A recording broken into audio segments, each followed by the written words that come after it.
ओम नमो भगवते वासुदेवाय। अधिक मास महात्म्य चौथा अध्याय। श्री नारायण बोले, हे नारद जी, मैं लोक हित के निमित्त भगवान हरि से अधिमास ने जो कहा सो कहता हूँ, तुम सावधान होकर सुनो। अधिमास बोला, हे नाथ, हे कृपानिधे, हे हरे, मैं मलमास बलवानों से तिरस्कृत होकर यहाँ आया हूँ, फिर आप मेरी रक्षा क्यों नहीं करते? मुझे उन लोगों ने शुभ कर्म में वर्जित, अनाथ और हमेशा घृणा से देखा है। अब आपकी वह दयालुता कहाँ गई? यह कठोरता कैसे हुई? हे भगवान, जैसे आपने अग्नि रूप दुष्ट कंस से जलती हुई देवकी की रक्षा की, वैसे ही मुझ शरणागत की रक्षा क्यों नहीं करते? हे दीन वत्सल, जैसे दुशासन के दुख से द्रौपदी की रक्षा की, वैसे ही मेरी रक्षा क्यों नहीं करते? कृपा कर बताइए। हे प्रभु, जैसे आपने यमुना के कालीदह में नागराज के महाविष से गोप और गौओं की रक्षा की, वैसे ही रक्षक मुझ दीन की रक्षा क्यों नहीं करते? हे दीन वत्सल, जैसे ग्वालों और उनकी स्त्रियों की दावानल से जलते समय वन में रक्षा की, वैसे ही मेरी रक्षा क्यों नहीं करते? हे दीन वत्सल, जैसे आपने जरासंध की कैद से बंदी राजाओं की रक्षा की, वैसे ही मुझ शरण में आए हुए की रक्षा क्यों नहीं करते? हे दीन प्रतिपालक, जिस प्रकार ग्राहक के मुख से गजराज की रक्षा की, वैसे ही मुझ शरणागत की रक्षा क्यों नहीं करते?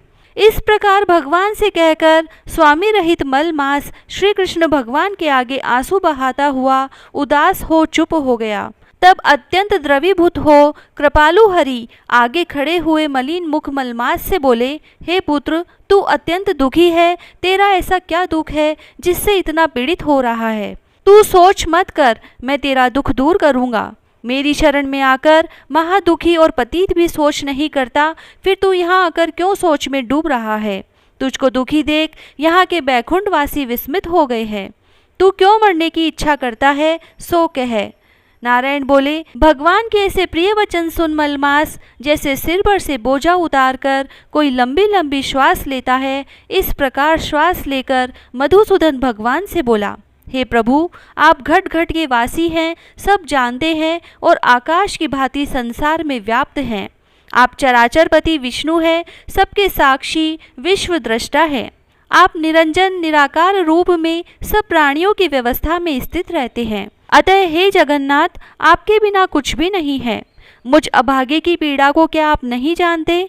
तो भी हे नाथ, दुख रूपी बंधन में बंधा हुआ जैसा कष्ट किसी को कभी न हुआ, न सुना और न देखा, सो आपसे कहता हूँ। क्षण, लव, मुहूर्त, पक्ष, मास और दिन रात्रि आदि अपने स्वामी की आज्ञा से सदा अभय हो आनंद करते हैं, किंतु मेरा न कोई नाम है, न कोई स्वामी है और न कोई आश्रय स्थल ही है। इसीलिए उन सब अधिपतियों ने मेरा बहिष्कार कर दिया है कि यह मलमास शुभ कर्म में निषिद्ध है, अंधा है, पतन के गर्त में गिराने वाला है। अतः मैं मरना चाहता हूँ, जीना नहीं। ऐसे जीने से तो मरना ही अच्छा है। नित्य जलता हुआ कोई कैसे सुखपूर्वक सो सकता है? अब इसके आगे हे महाराज कुछ कहने को बाकी नहीं है। आप दूसरों के दुख को कदापि नहीं सह सकते। आप तो परोपकार परायण है, इसी कारण वेद पुराणों में पुरुषोत्तम नाम से प्रसिद्ध हैं। आप अपने धर्म को देख जो चाहो सो करो, आप महाप्रभु हो।